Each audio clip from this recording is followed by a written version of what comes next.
Ay, ang perfect nito. Bakit ba hindi ko inaral to agad? This is such an easy recipe. May pamamaraan si Ryan kung paano siya gumawa ng scrambled eggs. As in, you just gently massage it. Napasawa ko sa itlog. Oh.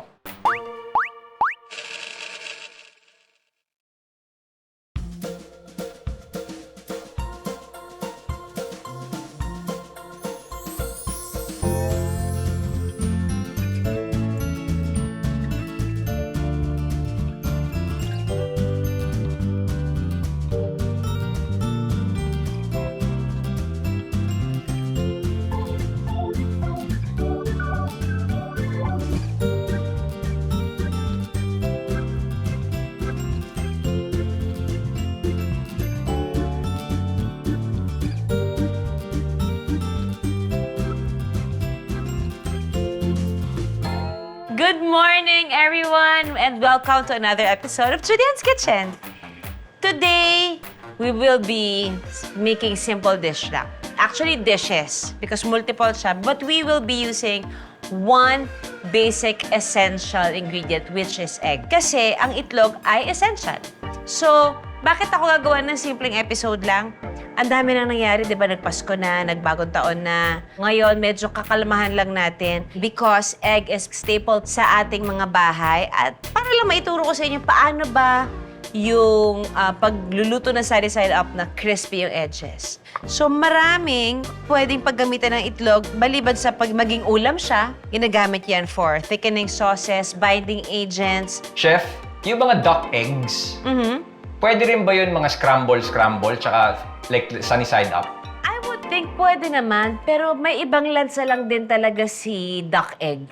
Kaya ang reason niya talaga is maging ano siya, itlog na maalat. Kasi may lansa talaga siya. Pero yung iba, alam ko may isang restaurant na ang carbonara niya, ginagamit niya duck egg. Kasi mas rich and creamy yung yolk. Ano nga yung isang binadalasan ng ostrich egg? Yung ostrich egg, ang equivalent niya ng isang ostrich egg ay 24 na itlog ng manok. Ang pugo ng itlog, ang bilang naman sa kanya, 1 piece of quail egg is equivalent to 6 chicken eggs. Ang taas ng kolesterol ng itlog ng pugo na hindi ko naman alam dahil nung inubos ko yung 6, dahil hindi ako makatayo, nahilo ko. Sumut up yung ano ko, yung BP ko eh. Di ba nangyari din sa'yo yun, Bob? Yeah. Sa kalye, parang kumain ako ng 2 pack nun. So, Iyo isang kasi nilala ko, di ba, pag traffic. Oo, kumain ako ng 2 pack. So, isang dosena bale. Hilo ko. Anyway, so nagsaslice ako ng onions kasi ang una nating dish na gagawin that's itlog is Korean marinated eggs. These are hard-boiled eggs. Ang estado ng hard-boiled egg na gusto at perfect, yung dilaw lahat. See? Kapag nag-boil kayo ng itlog and then yung gilid ng yolk ninyo ay nagkaroon na ng grayish area, sign yun na nag-build up yung cyanide nung itlog. So, better to learn how to boil perfect hard-boiled eggs. So, what you'll do, boiling hot water, add some salt and some vinegar. Kasi yung vinegar, yun yung magko-coat sa eggshell para hindi siya mag-break. And then, from boiling point, slowly drop your eggs and time it. Pag ganito ka yellow, you time it for at least 8 to 9 minutes. And then, lipat agad sa cold ice bath, yung bowl na may yelo at saka tubig para mag-stop siya ng cooking process. Now, if you want a soft-boiled egg, sana na-achieve namin ito. Yung soft-boiled egg, favorite ito ni Luna. And by the way, today is Luna's birthday! Luna's 9 na siya, babe, no? 9 with 20 years experience. 9 na ang bunso namin. So, it's soft to the touch. This, you drop it also in boiling water and then time it for around 5 to 6 minutes. And then, ganun ulit, pagkakuha, bagsak agad sa ice cold water. So, eto yung soft-boiled. Soft-boiled ka nga ba talaga? There. Ayan, oh. may gel form siya sa gitna, may soft part, and may konting parts na naluto. Yung onsen egg, ibang cooking process naman yon. It's like just 4 minutes in boiling water. So, we will be making Korean marinated eggs. This mixture, you can always make this ahead. Kailangan nyo kasi ibabad yung itlog nyo dun ng at least 4 to 8 hours bago nyo kainin. Kasi para yung marination na gagawin ninyo, papapasok na dun sa itlog. So we have your soy sauce, some oyster sauce, brown sugar. So ang ano to, maalat-alat naman na miss. Apple cider vinegar, konti lang naman. Oop. Tapos aanghangan natin to. You can just keep this sa ref ninyo. Pag nagutom kayo, ayaw nyo na magluto. Mainit na kanilang ang katapat nito, ito na yon. And then we have our onions, some garlic, pepper, sesame oil. Actually, pwede nyo pandagdagan ng sibuyas. Addition ng sibuyas. Pwede rin ito ibabaw lang ng mga pansit canton. Or halimbawa, meron kayong inihaw na mga seafood. Kimchi rice. Pasok natin siya dyan. Add some chilies.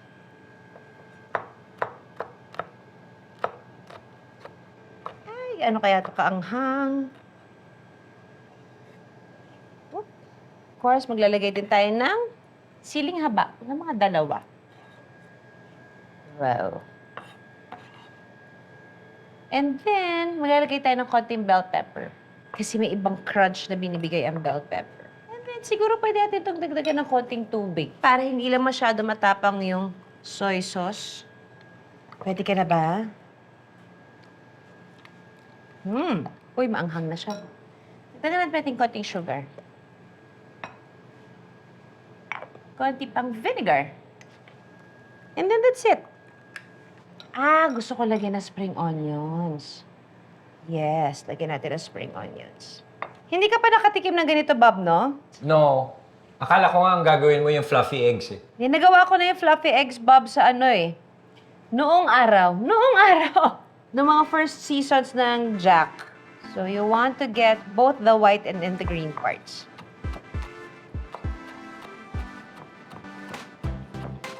Ang saya niya. Ang kulay niya. Just drop your eggs there. Yan na yun. So you have your Korean marinated eggs na always ready pag nagutom kayo. Set aside natin yan. Punta muna tayo sa normal na nakasanayan ng mga Pilipino. Ang sarsyadong itlog. Ano ba yung sarsyado? Ang sarsyadong itlog, basically ginisa sa kamati, sibuyas at bawang. Tapos salt, pepper. Yun ba yun? Yun ang sarsyado. Akala ko kasi yun lang yung scrambled egg sa amin nun eh. Yun yung talagang nakasanayan na naming luto. Kasi para may extender na siya na gulay, may kamatis, ganyan. So, pang big family yung sarsyado na madalas yun din ang ulam or breakfast pagka-taping. Yeah, we used to have that a lot. Yun pala yung sarsyado. Yes. Okay. Yung iba sinasamahan ng sardinas, yung iba sinasamahan ng sausages. So, we add first our red onions. Omelette na yun. Caramelize lang natin yung red onions habang maglalagay na rin tayo ng garlic. Yan, oh. Tapos ito yung masarap ipalaman sa pandesal or basta ulam lang. Tapos meron kang pritong isda. So, eto may tomatoes. So, habang naluluto siya dyan, magka-crack na ako ng itlog. Gawin nating mga 8. So, sa 8 itlog ko, na perfect at walang bugok, lalagyan ko na ng konting all-purpose seasoning. And lalagyan ko na rin ng pepper. Okay lang na iniwan natin yung ating sinasangkotsyado kasi ang purpose ko naman talaga dyan ay lumambot sila. Beat it.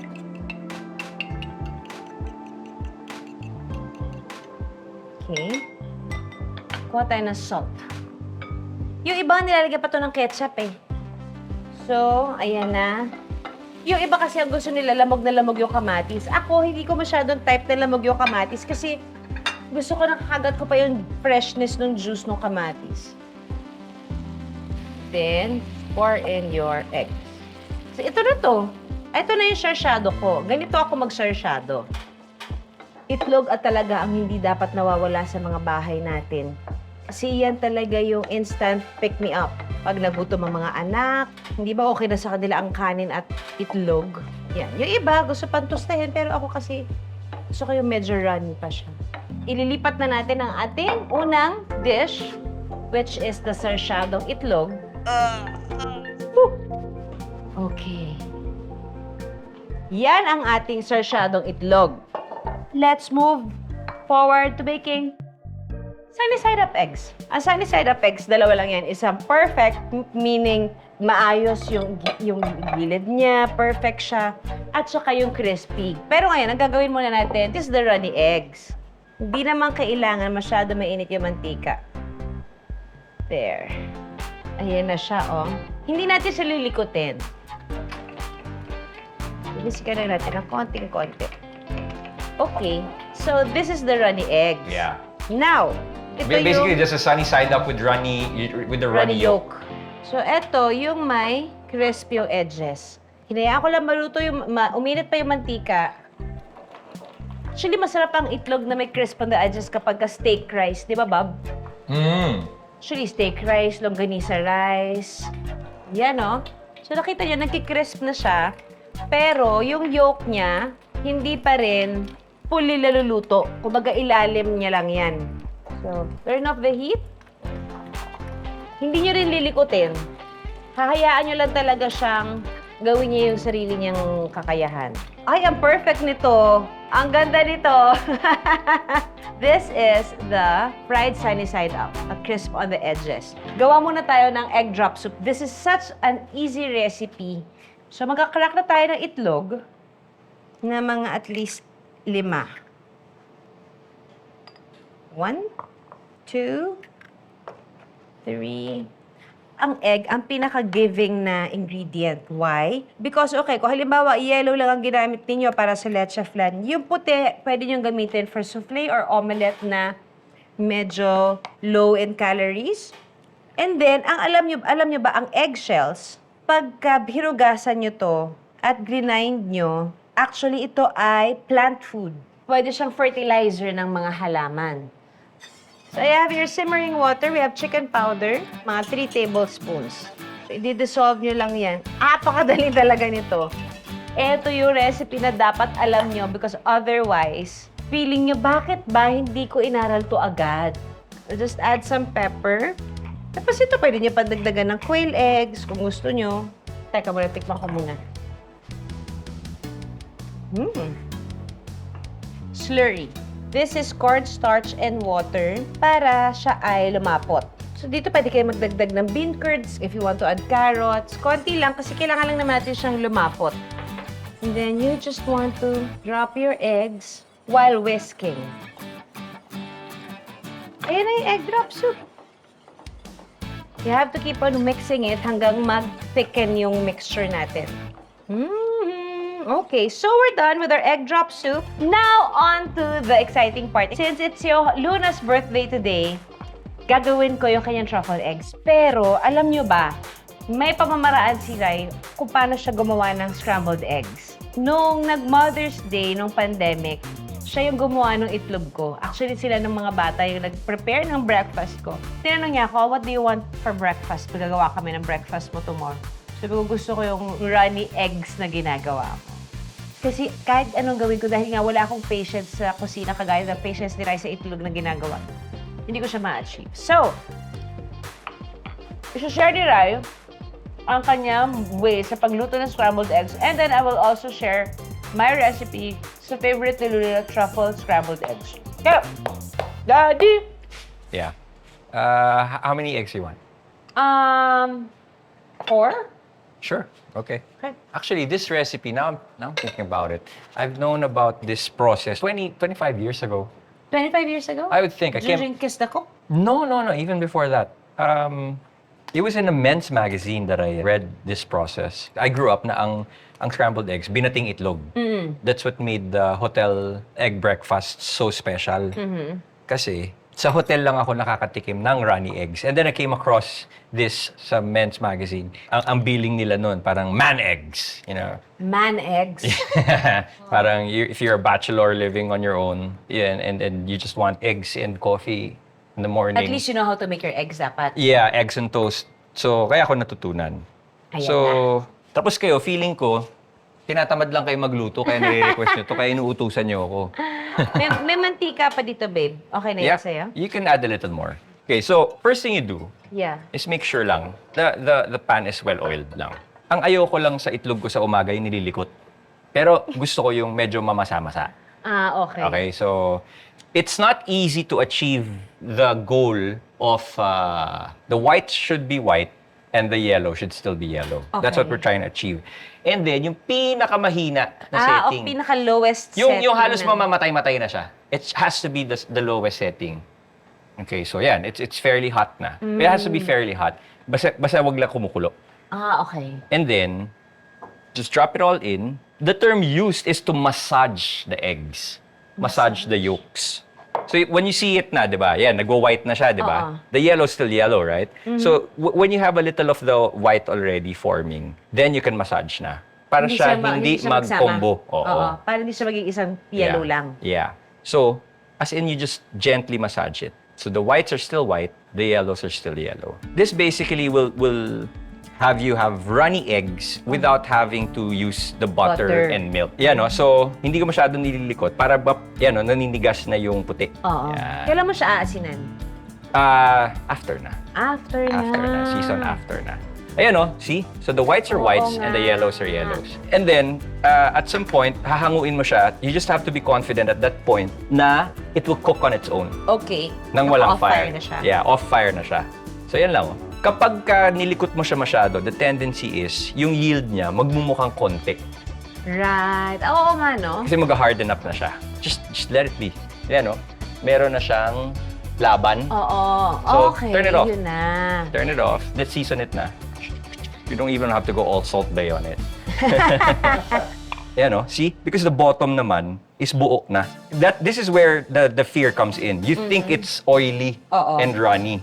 But it's still cooking. Kasi mainit pa rin Kasi naman yung mainit pa pan. naman siya. So, yun lang naman yun. That's why they call it man cooking. I mean, it's so simple. Alright, so, see, ang akala mo it's oily. Akala mo lang yun, magsiset yan. Pag nag-set yan, ayos na yun. Okay. They're runny, Yay! they're very runny, and then pepper. Pepper. Ayan, baby pepper. Very Super runny eggs. Super Iyan ang runny. itlog na gusto ko. Si Lucho rin, gusto ng ganito, di ba? Oo. Actually, Yep. lahat kami. Yes! Okay. Now, So, that's the thing. masarap You kaya guys, kasi siya. mas matalas yung panlasa nyo sa akin. I don't know what the difference is for me with the butter version. Ayun, no? Creamy siya, pero hindi siya overly creamy. Alam mo lang na walang dairy. Gotcha. Wala siya nung lalim ng dairy. Kaya gusto ko siya kasi hindi siya nakakaumay. So, I hope you enjoy that. Yay! Thank you, Daddy!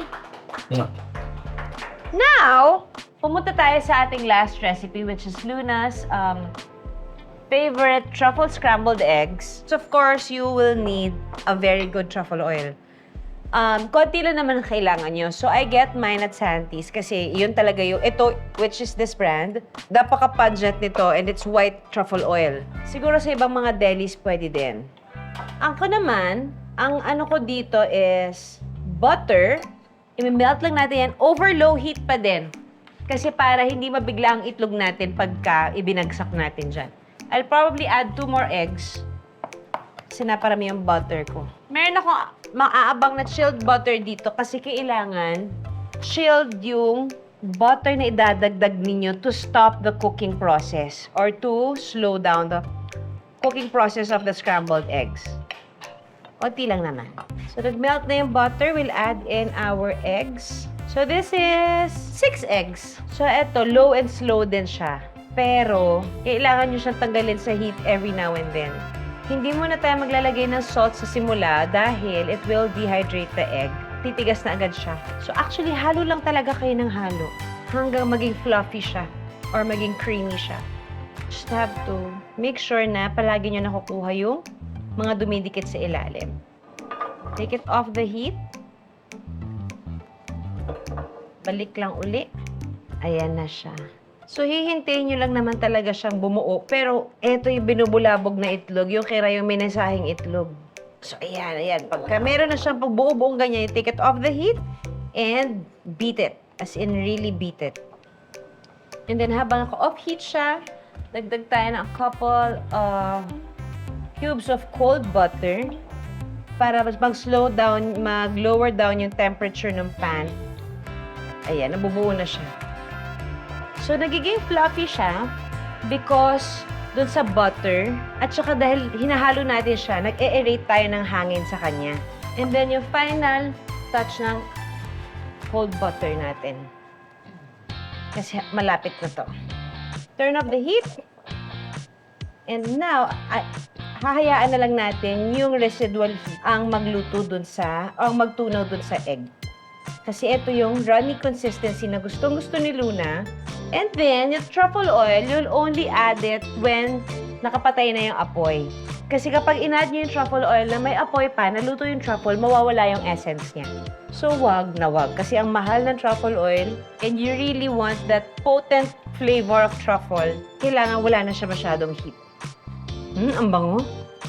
And there, this is Luna's favorite truffle scrambled eggs. Happy birthday, baby girl! We love you and we miss you here. And salt, konti lang. And that's it. Ako naman gustong-gusto ko yung ganyang scrambled eggs. There. Then that, pwede natin tikman tong ating mga itlog. So we have here the egg drop soup. I wanna taste the diff back-to-back of your egg. And my egg. Yeah. Kasi ito, survival cooking lang naman to eh. Ito yung tunay. Doon tayo sa survival. It's really made for slopping it up. Ha? Aha.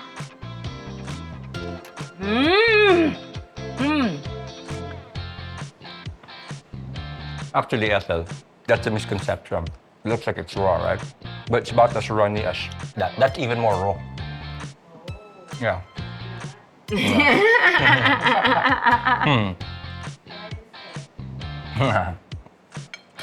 Okay. So? Yeah. So, if you wanna try it back to back to compare. Napasayaw ko sa itlog. Oh, yan. Truffle kasi talaga. Ito okay. Ayan, truffle. Yan talaga. Layo pala amoy-amoy. Ay, sarap yan. Diba? Konting drops lang yan eh. Konti lang. As parang halos half cup full. Wow. Napakasarap mo. I'll taste your egg. This is Be careful, it's runny.